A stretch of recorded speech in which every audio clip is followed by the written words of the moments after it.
отворена програма на 1 ТВ, вашата телевизија за секој час во предпладното и попладното. Јас сум Сашо Ордановски, вашиот водител, секој понеделник. Да ве подсетам, утре со вас ќе биде колегата Александар Чомовски. Сигурен сум дека ќе има исто толку интересни и занимливи содржини, како што се обидуваме и тоа и денеска да го правиме.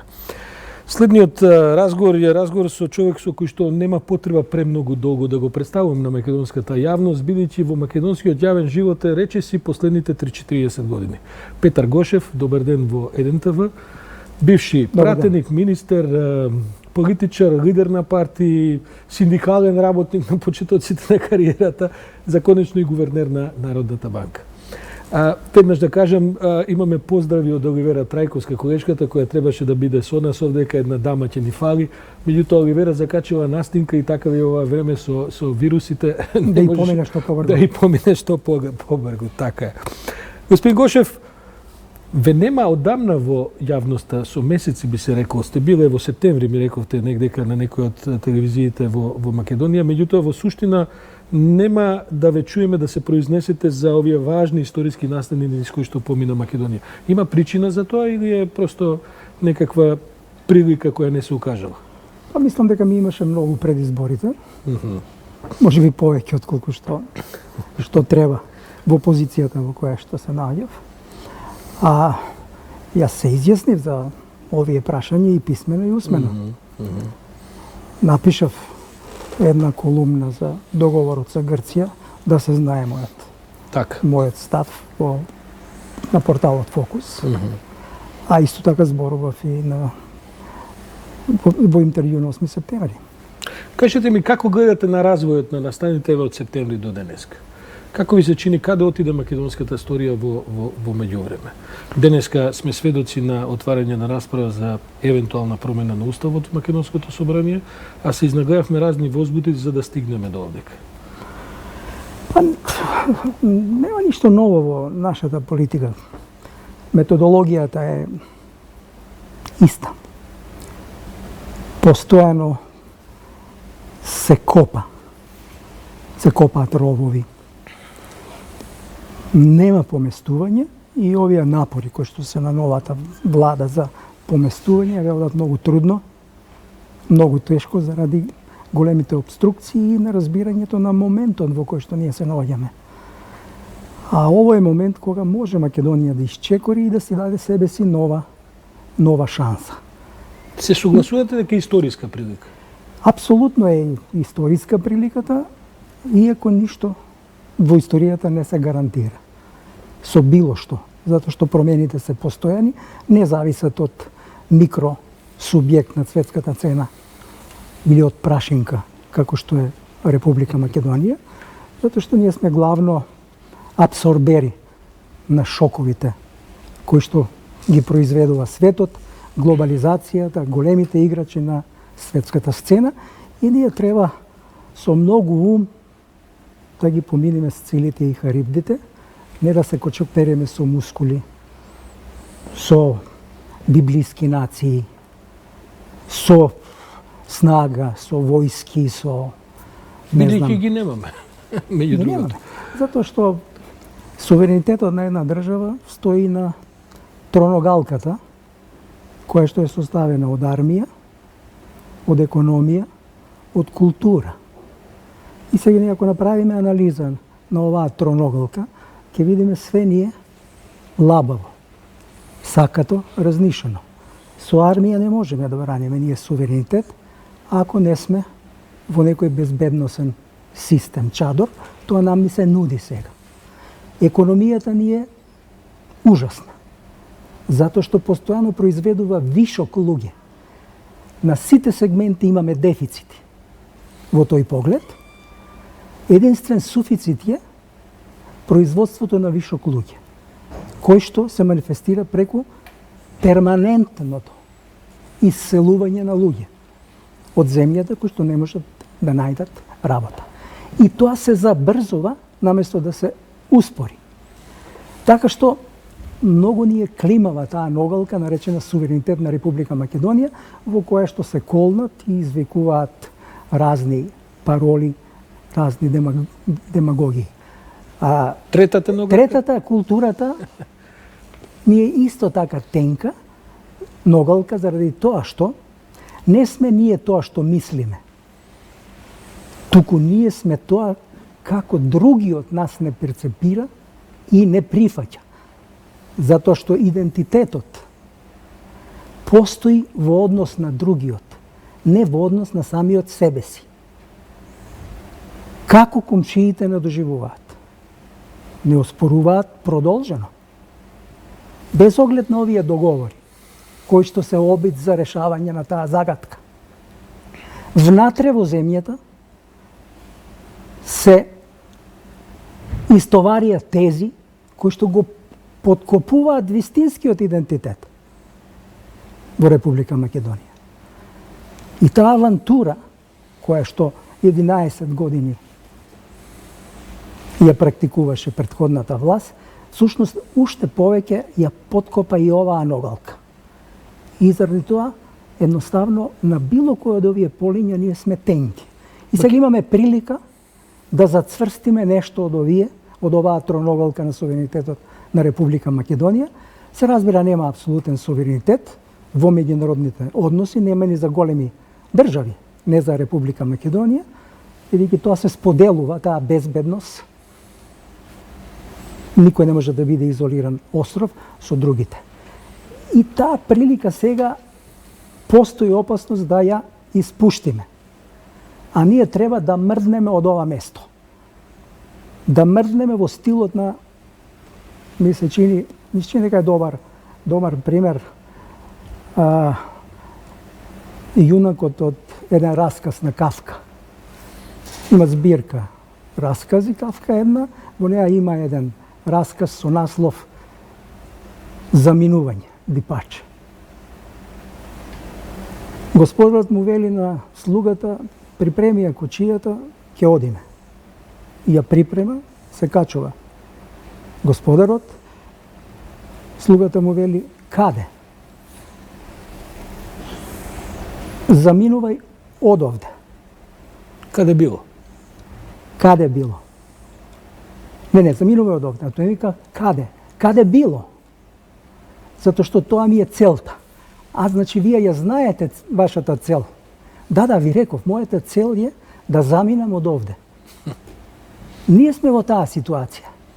Значи ние треба да заминеме од оваа ситуација, да излеземе од оваа ситуација, во која што сме комплетно само блокирани, се разбира со помош на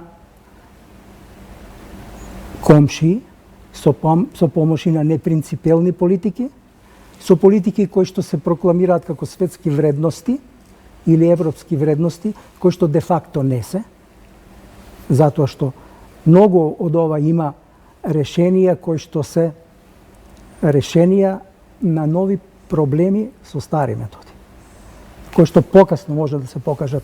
Кога велите многу од ова, мислите на овие предложени решенија да се излезе од кризата или? Па мислам и на решенија во договорот и на целата таа присила врз Македонија која што се изведе, се разбира со желба да се излезе од ситуацијата, да се најде решение во тој клинч меѓу Македонија и Грција, не знам, Македонија и Бугарија помалку, али во секој случај. Но некој од тие решенија дефинитивно не е таа вистинска права европска вредност, туку тоа е решение кое што се подведува под она биди практичен. Биди практичен, но ако тука се претера, тогаш станува непрактично. Не, тогаш значи практичната корис е над вистината. Тоа долгорочно не може да биде добро ни за оние што го советуваат. Тоа да биде така. Значи, ако ги оценуваме објективно сите овие настани, ќе мораме и тоа да го кажеме дека е така. И на нашите пријатели да им кажеме дека е тоа така, иако они знаат дека е тоа така. Сепак, но во даденава ситуација Македонија нема избор. Не може да ги смени тие методологии на решавање во овој момент на нештата во меѓународните односи, дефинитивно. И не се срамат големите да го употребат аргументот сила наместо аргументот вистински. И тоа е тоа. И нашите луѓе треба да го разберат тоа во оваа ситуација, да купиме време, да си дадеме шанса. А еднината секогаш е неизвестна. Ви оставам да се искажете, бидејќи разбирам дека се работи за комплексна материја и разбирам дека тука нема црно-бели слики. Па сепак да ве прашам, бидејќи се работи во суштина се ова што го говорите е еден обид да се дефинира националниот интерес. Националниот интерес не е збирка на теории, нити е збирка на идеали. Тој мора да се води од некаква реална политичка состојба. Ова зашто говорите. Вие не сте само, особено кога сте мал, во градење суверенитет, па дури ни големите днес се секогаш и не може да бидат сами. Моето прашање е просто, мислите ли дека големите овој пат се на наша страна, дури и со оваа нијанса која додавате дека се разбира дека виткаат некои кривини и некои свиоци за да на крајот, бидејќи не се во состојба и тие да изведат се 100% чисто како што може да би сакале сите ние. Дали сме ние субјект во таа работа? Дали ние можеме да одлучуваме за тоа или? Секако. Не може тоа апсолутно без нас.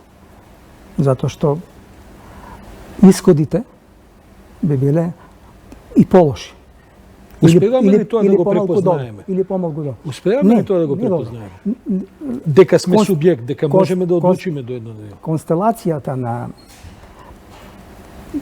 ние сме исправени пред прилика да направиме избор. Бидејќи човечкото живење е секогаш носење одлуки за избор. Така е. Тоа е тоа. И сега ние сме исправени. И ние имаме поволната варијанта во овој момент. Ние бевме во систем наречен социјалистичко самоуправување и така натаму, кој што многу знае дека не е одржлив порано, некој сватија покасно. Ние бевме во клубот на така наречените неврзани, кај што беше сиромашкиот свет претежно. Ние сме сега поканети од најбогатите и најмоќните држави, се разбира заради нивниот интерес. Ама нашиот интерес треба да препознаеме дека се поклопува со нивниот интерес. Со тој интерес во оваа етапа од развојот на Европа, на човештвото и така натаму. И ние треба да го препознаеме тоа и да го фатиме тој воз. Што е причината што имаме проблем во препознавање на тоа?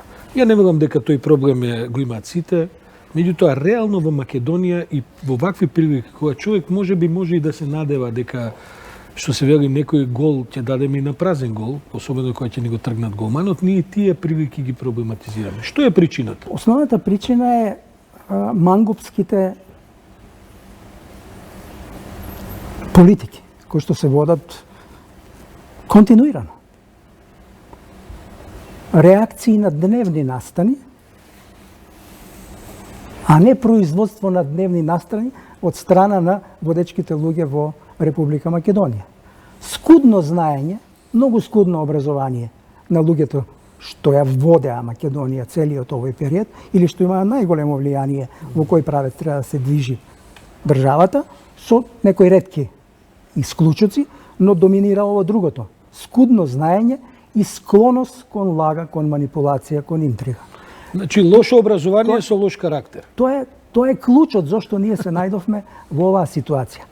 Инаку за оваа идеја зашто ние мораме да го направиме овој чекор. Односно треба да го направиме. Затоа што приликите во светот се драматично променети со глобализацијата. Затоа што државата, нацијата држава е во криза. Токму поради овие глобализациони проблеми. Затоа што имаме производство на проблеми од глобално ниво и слаби, тенки држави, дополнително ослабени токму заради процеси на глобализација, кои што не можат на локално ниво да решат глобални проблеми. Минијатурата наша може тоа уште помалку.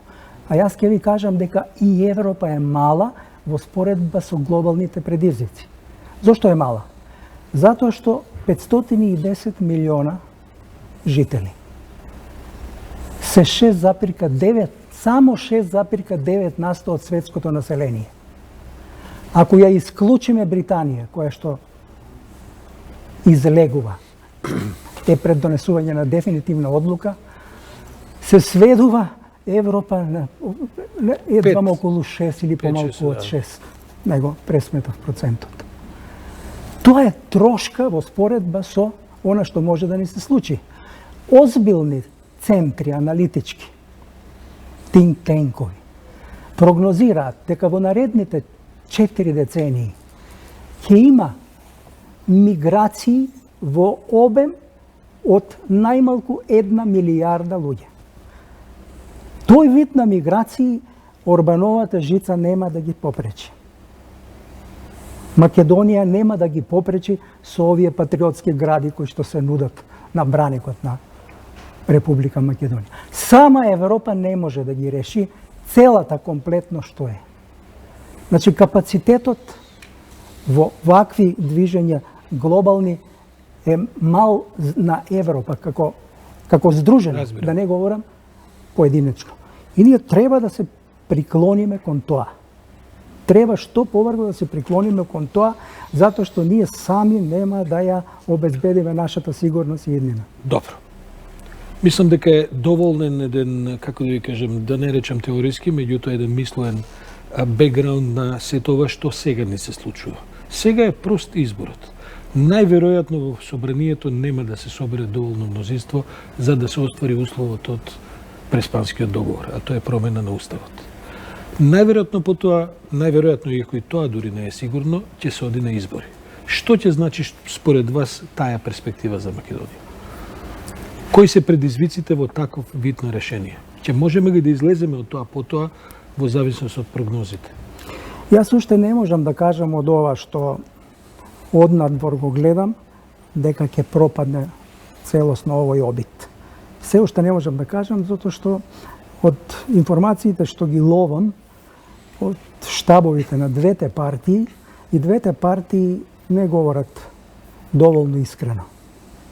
Она што излегува од штабот, особено тоа, што излегува од штабот на ВМРО ДПМН преку нивните комуникатори со јавноста, не кореспондира со она што вистински се случува таму внатре. Како резултат на некаква намерна пропаганда или како резултат на внатрешна... Како резултат на поделени мислења што да се направи во дадена ситуација. Таму мислите се уште врие? Апсолутно. Затоа што таму има доволно луѓе кои што би сакале да го поддржат ова. Сега прашањето нивно е како? Дали би има последици, не би имале последици, кој ќе ги заштити и така натаму. Но ги има. Второ, меѓународната заедница, за разлика од некои, јас мислам дека нема да крене раце од нас. Ке продолжи и оние политичари кои што нема да бидат на таа линија, ќе имат проблеми да ги продолжат политичките кариери во иднина. За жал, тоа изгледа не самостојна држава, но така е. Да. Но така е.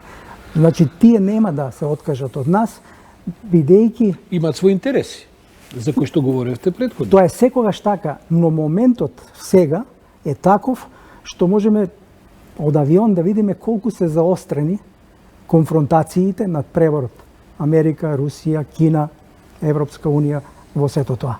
Така што нема да се откажат и мислам дека ќе се обидат дури и потоа, по таков неуспех, да се најде некое решение. Тоа е моето чувство, мојата интуиција. Сега, освен тие две страни има најмалку уште две. Третата е СДСМ, четвртата е ДУИ или, ајде да кажам една... СДСМ е сега на таа линија на која што треба. ДУИ е на таа линија на која што ќе и кажат да биде.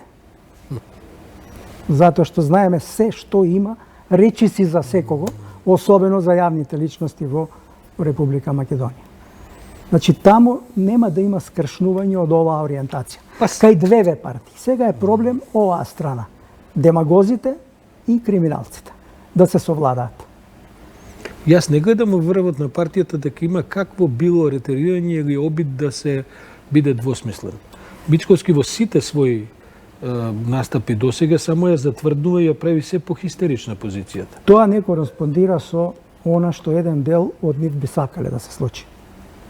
Дали заради тоа што веруваат, дали заради тоа што имаат интереси, да. Или мислат дека ќе им биде во таа варијанта подобро.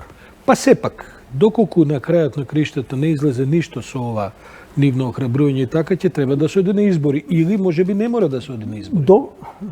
И тоа морам да ве прашам, затоа што на крајот на кришата сегашната влада има мандат за владење уште повеќе од 2 години. Сегашната влада има легитимитет да го направи едното и другото. Дефинитивно и во право сте. Може да распише избори, но тоа е исклучително ризично, затоа што може да биде лед во место и повторување на истото. Само со губење на време, средства, енергија и така натаму. и веројатно уште и продлабочување понатамошно на конфронтацијата. јазот. Да. Тоа е. Може да продолжи. Има легитимитет затоа што овој резултат кој што се случи на изборите е далеку од онаков каков што опозицијата го представува. Зашто таа истата опозиција, владејќи со 350.000 гласови, кој што им овозможуваа 61 пратеник, во секоја прилика говореше: нас народот ни даде доверба. Така е. Со 350.000 гласови. Да. Овде имаше 100.000 за. Еве може да се провери тоа. Нека одат они со барање на гласање и нека добијат 1.200.000 гласови. Тоа лесно се проверува. Но резултатот е таков, технички референдумот не е успешен и згоден е за манипулирање.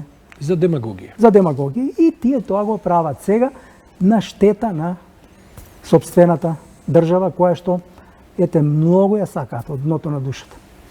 Мислам дека на линија го имаме нашиот собраниски извештувач Весна Велкова. Весна, јас не знам дали се слушаме таму седницата продолжи. Да.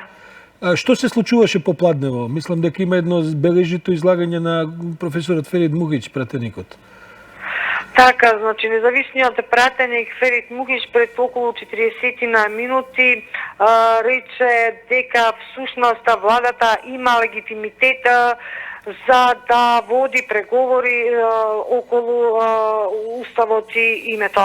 Значи, како што рече Мухич, цело време ние прифаќавме да преговараме, легитимитетот и мандатот за преговори за името е наследен, не е спорен легитимитетот на владата која преговара. Значи, од првиот ден според Мухич тој рекол дека не смее да има преговори, ниту тие да почнат, но сега веќе се почнати и тоа е завршена работа.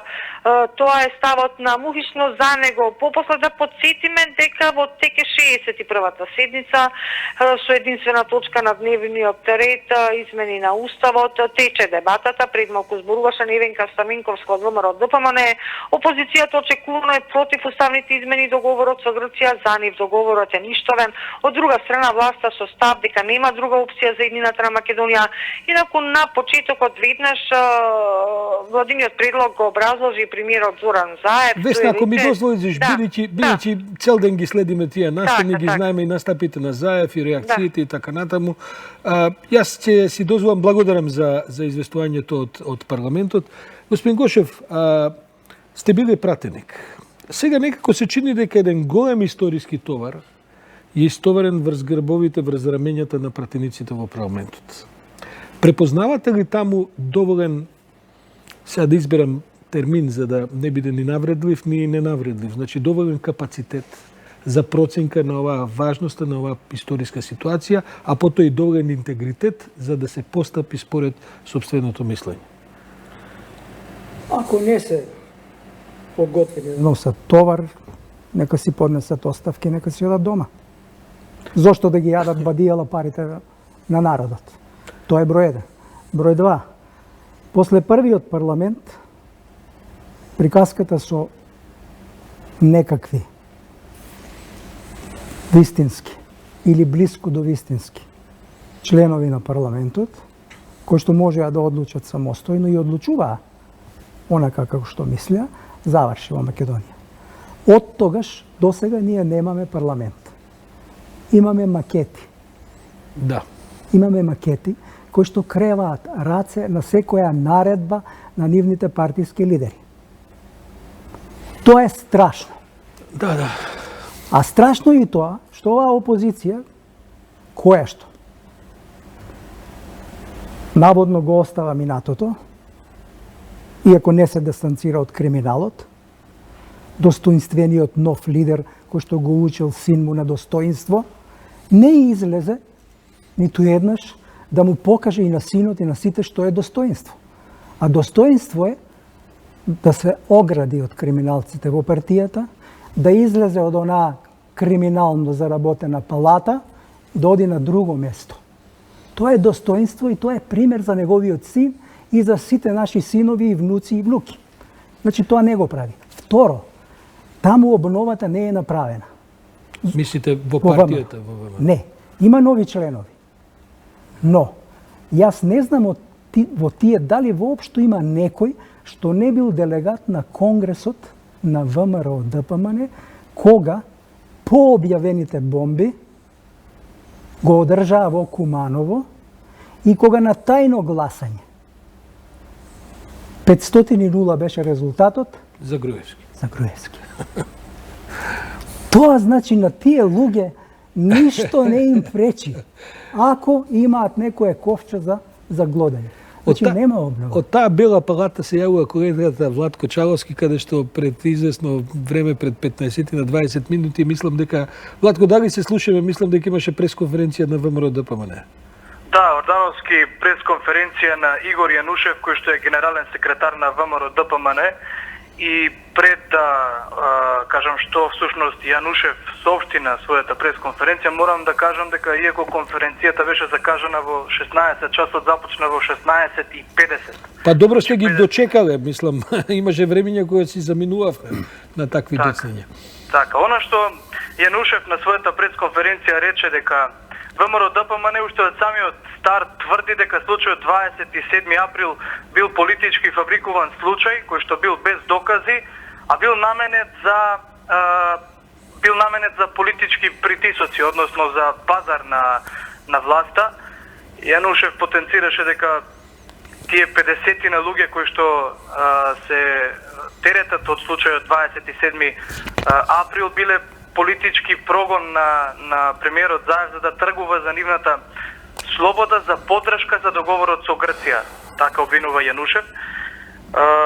Вели неправедно се жигосувани како терористи а всушност станува збор за уметници и пратеници, обични граѓани. И по тој повод Јанушев бара извинување од премиерот Заев како и нова обвинителска институција која што ќе ги истражи, веле тој, сите случаи каде што има сомнеж за нарушување на законот. Воедно Јанушев му порача на Заев, на премиерот, дека треба да им се извини на семејствата, кои што пак ќе речам, рече дека биле жртва на политички прогон режиран од самата власт. Имаше ли време за прашање, Владко? Меѓутоа, да, токму на новинарско прашање, кога беше директно прашан од новинарите дали отфрлаат било како вид на амнестија, Јанушев рече дека не се работи за амнестија, така го започна својот одговор, не се работи за амнестија, туку само за правда, дека ВМРО ДПМН бара правда. Благодарам многу за вклучувањето. Гошев, еве го имате Јанушев. Не може да се каже дека е тој припадник на некое старо ВМРО кое што учествувал во ова и оно, тој е барем еден од посвежите лица на партијата кој што требаше да дојде. Луѓето живеат и не само што живеат, туку пропагираат дека 27 април не се случил. Дека немало насилства, дека тоа биле честни уметници кои што само сакале да упаднат во парламентот и дека биле, не знам, неправедно сега им се суди и така натаму. Како да дојдеме ние уопште до реалноста во Македонија? Гледате, како да живееме во две потполно и тоа во настан кој што беше сниман од стотици телефони, камери и така натаму, кои што и доказите се чини дека се безбројни. Се чини дека сите имавме прилика со сати да гледаме што се случува. Луѓето говорат дека тие таму што тепале, што влегли да убиваат, дека се жртви. Како, мислам, од каде да почнеме, дури не прифаќат ни амнестија, викат сакаме правда, што, да добијат национални награди, државни пензии да добијат, што е, како тоа да се доведе во некаква реална рамка? Прво, ние живееме во реалност. Таа реалност е очигледна за сите македонци и за овие демагози. Таа реалност се вика реки народ кој што бега од сопствената држава. И тие тоа го знаат. Тоа го знае и Јанушев.